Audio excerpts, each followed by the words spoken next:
안녕하세요. 현재 3천여 명의 가족분들이 함께하고 있기 때문에 스포츠 모든 경기 종목을 다루고 있는 베테랑 배터라스입니다. 하루도 빠지지 않고 많은 경기들의 조합픽을 무료로 매일 공유해드리고 있습니다. 참여를 원하시는 분들은 영상 하단 고정 댓글 확인 후 문의주시기 바라며 구독과 좋아요를 눌러주시면 제 기분이 좋습니다.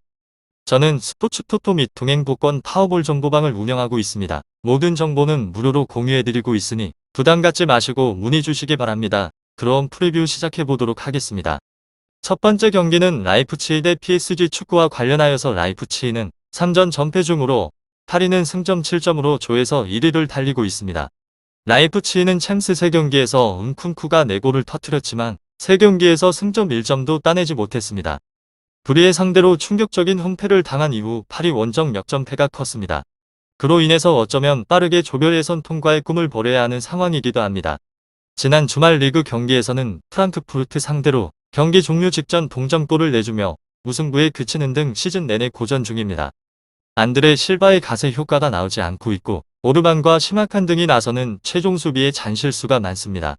다음으로 파리는 불의의 원정을 비기고 챔스를 출발했지만 맨시티와 라이프치히를 연달아서 제압을 하고 죽음의 조에서 1위로 올라섰습니다. 메시를 영입한 팀으로서 어쩌면 당연할 결과지만 빠르게 손발을 맞춘 선수들의 노력도 크게 살만합니다. 라이프치히 PSG 지난 줌라에는 리그 라이벌인 릴 상대로 역전승을 따내기에 기세도 올라온 상태입니다. 음바페도 부비동염을 이겨내고 출격할 것으로 보이게 메시와 네이마르 디마리아 등과 함께 다시 승리를 노립니다. 이 두 곳에 있어서 저의 생각은 파리의 승리를 봅니다. 음바페가 풀타임을 소화하지 않을 수도 있지만 네이마르와 메시 디마리아, 이카르디 등 라이프치히 수비를 두들길 선수들은 충분합니다. 라이프치히가 라이모의 컨디션 난조로 인해서 특유의 패싱 게임이 되지 않게 강점을 보이기 어렵고 걔가 최고의 폼을 보이고 있는 파리의 중원 우위도 예상이 됩니다. 다음으로 RB 라이프치히 조에서는 4위로 무패승 승무 지난 주말 자국 리그 경기에서 프랑크푸르트와 1대1 무승부를 거뒀으며 심지어 주전을 전부 넣고도 소기의 성과를 따내지 못했습니다. 들쭉날쭉한 흐름이 계속되고 있어서 선전에 있어서 기대를 하기에는 힘이 들 것 같습니다. 그리고 이곳은 뒷문이 쉽게 무너지는 곳입니다. 라이프치히 PSG 이 두 곳에 있어서 라이프치히는 현재 할스텐베르그와 사라치가 부상으로 인해서 스쿼드석 이탈해 있는 상황에서 앙헬리뉴가 사실상 전 경기를 소화하고 있는 중으로 현지 언론에서도 그의 체력 문제를 짚으며 시즌 초반에 비해서 퍼포먼스가 떨어진다고 지적을 합니다. 상대 빠른 공세의 왼쪽 측면이 적절한 수비를 보여줄지에 대해서는 의문점입니다. 그렇지만 이 축구팀은 맞대결 전적에서 상대를 끈질기게 괴롭혔으며 앞선 4차례 1승 3패로 성적 자체는 열세지만 경기력은 크게 밀린 적이 없습니다. 대부분의 경기가 한 끗 차였다는 점을 감안하게 된다면 공격 저항에 있어서는 충분합니다. 결장자는 할스텐베르그 사라치 클로스터만 브로베이 선수입니다. 다음으로 PSG조에서는 1위로 패승 승무승 이 팀은 어떻게든 승점을 따내는 중으로 스쿼드 우세를 활용을 해서 상대를 몰아쳐서 성과를 내며 실제로 자국 리그에서 무득점에 그친 메시가 챔피언스 리그에서는 맹활약 중이고 직전 경기 결장한 음바페 또한 복귀가 예정되어 있습니다. 라이프치히 PSG 하지만 수비 불안에 있어서는 짚고 넘어가야 하며 라모스 복귀는 여전히 미지수고 삼선 라인의 파레데스 또한 아직 부상자 명단에 이름을 올렸습니다. 게다가 공격수 수비수 가교 역할을 하는 베라티까지 결장이 유력합니다. 결장자는 라모스 파레데스 베라티 선수입니다. 다음으로 라이프치히 최근의 일정에서 연승을 기록을 하였지만 프랑크푸르트를 상대한 직전 경기에 1대1 무승부로 상승세에 제동이 걸렸습니다. 챔피언스 리그 일정에서 부진을 거듭하고 있는 이들이 홈 2점을 안고 반등을 시도합니다. 최근의 일정에서 꾸준히 득점을 기록하고 있는 공격진 활약은 좋습니다. 홈 2점을 안고는 있지만 전력 열세를 인지하고 있습니다. 신중한 운영으로 이어질 대목으로 300을 기반으로 실점 최소화에 우선순위를 두며 다만 측면 수비진에 발생한 부상은 치명적입니다. 최근의 일정에서 앙헬리뇨 무키엘의 측면 조합을 활용을 하고 있지만 이들 수비 안정감은 떨어집니다. 오르반을 중심으로 한 수비진의 집중력 저하가 맞물려서 실점의 가능성은 높습니다. 최전방 자원 폴센이 경기력을 회복하고 있지만 역습 완성도의 기복이 감지되기에 이들 멀티 득점 기대치는 낮습니다. 이번 시즌 챔피언스 리그 일정에서 이들이 기록한 경기당 유효 슈팅은 3.7회에 불과합니다. 전체 21위에 해당하는 기록으로 역습 효율 저하 공격진 전반의 마무리 집중력 반감으로 승점 획득에 어려움을 겪고 있습니다. 다음으로 PSG 직전 경기에서 윌을 상대로 2대1 승리를 따냈으며 자국 리그 일정에서 순항하고 있지만 경기력 자체는 만족스럽지 않습니다. 새롭게 합류한 자원들이 영향력을 발휘하지 못하고 있음이 치명적입니다. 전력 우위를 앞세워서 원정에서 연승에 도전을 합니다. 주도권을 잡고 공세를 시도하며 디마리아 네이마르 측면 조합의 최근의 경기력이 좋습니다.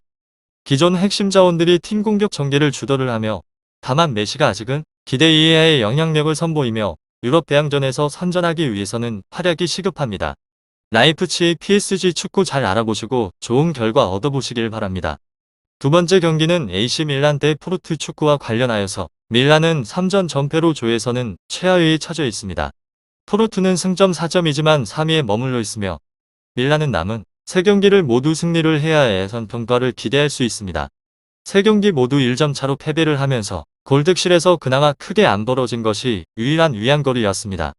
그렇지만 지난 포르투 원정을 패할 때 징계로 빠졌던 팀 중원의 핵심인 캐시가 돌아올 수 있기에 풀 전력으로 홈경기에 임할 수 있습니다. 밀란 더비가 월요일 새벽에 있기에 체력적인 부담도 크지 않으며 질라탄과 레앙 셀레메이커의 삼각편대가 정상 출격할 것 같습니다. 다음으로 포르투는 남은 3경기 중 원정이 2경기이기 조별 예선 통과를 위해선 원정에서 최대한 승점을 따내야 합니다. 밀란 상대로는 홈에서 이미 승리한 적이 있기에 자신있게 경기에 나설 것인데 타레미와 에바닐손, 디아스 등 공격진이 나섭니다. AC 밀란 포르투 또한 오타비오와 유리베 등 최전방을 지원할 선수들도 원정이지만 수비에 치중하지 않을 것입니다. 단 유리베는 부상으로 결장 가능성이 있습니다. 이 두 곳에 있어서 저의 생각은 밀란의 승리를 보고 있으며 아직 예선 통과를 포기하지 않았기에 홈에서 전력을 다할 것 같습니다. 포르투가 잘하는 홈경기와 달리 챔스 레벨에서 원정 경기력이 떨어지는 것도 감안해야 합니다. 지난번과 달리 중원의 핵인 캐시가 나서기에 중원의 우위를 가져갈 수 있고 질라탄과 지루가 전후반을 나눠 뛰며 경기력을 유지할 밀란이 예선 첫 승을 가져갈 것을 예상해봅니다. 다음으로 AC 밀란 조에서는 4위로 승패승승승 현재 승점 0점으로 조에서는 최하위입니다.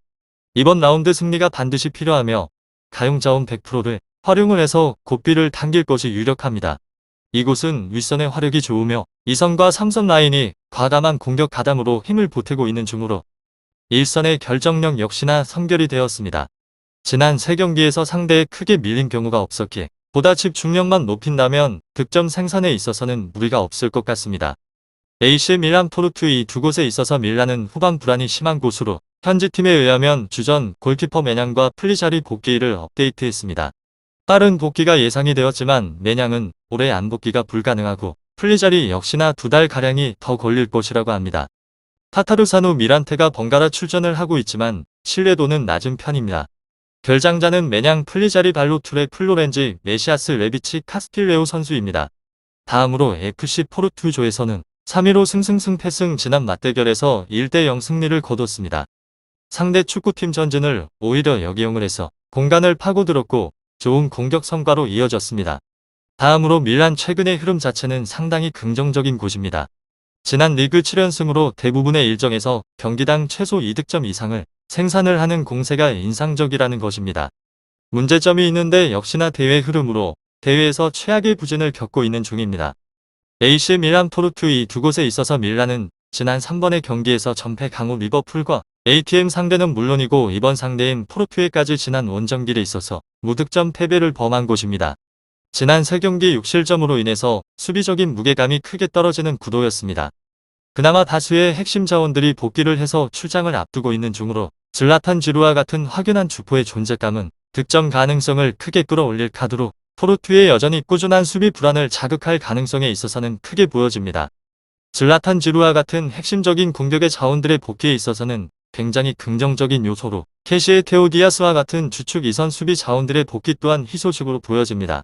다음으로 포르투 밀란과 전반적인 흐름에 있어서는 비슷하다고 판단이 가능할 것 같습니다.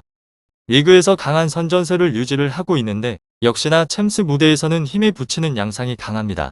물론 이른바 죽음의 조에서 3경기 1승 1무 1패로 아직까지 아주 저조한 흐름을 달리고 있는 것은 아닙니다. 하지만 뚜렷한 전력 차이와 더불어서 지난 3경기 2득점 5실점으로 인해서 일단 경기력 지표는 다소 비효율적인 감이 큽니다. 응벤바 코로나 디아스와 같은 공격 핵심 자원들의 복귀에 있어서는 긍정적으로 특히나 수비 안정감을 끌어올릴 겨를이 있지만 역시나 원정길에서 강한 대응은 어려울 것으로 판단이 됩니다. 공수 전방에 걸쳐서 핵심 자원들이 다수 복귀를 한 상황으로 특히나 응덴바 코로나와 같은 자원들의 복귀로 수비력이 증강될 공산이 큽니다. 챔스 무대 활약이 저조한 상황에서 하지만 그만큼 반등이 절실합니다. 대부분 주전 자원들을 출장시키는 형세 속에서 홈에서 경기를 치른다면 전력적으로 강한 우세를 점할 수 있습니다. 확연할 리드 양상을 보이지는 못하겠지만 한 차례 차이를 가를 가능성은 농후하다는 점입니다. 오늘은 AC 밀란 포르투 축구에 대해서 알아보게 되었는데 더 궁금하신 사항에 있어서는 이야기를 나눠보시고 다른 경기에 관해서도 얘기를 통해서 답을 얻어보시면 좋을 것 같습니다. 보다 확실하게 궁금증 해결이 가능합니다. 스포츠의 정답은 없습니다. 하지만 분석을 한다면 적중할 확률이 1%라도 더해지는 건 사실입니다. 이제 전문가와 함께 하시기 바랍니다. 스포츠 정보는 오직 라스TV. 많은 분들이 저를 찾아주시는 이유는 두 눈으로 보시고 직접 확인하시기 바랍니다. 그럼 영상 여기서 마치도록 하겠습니다.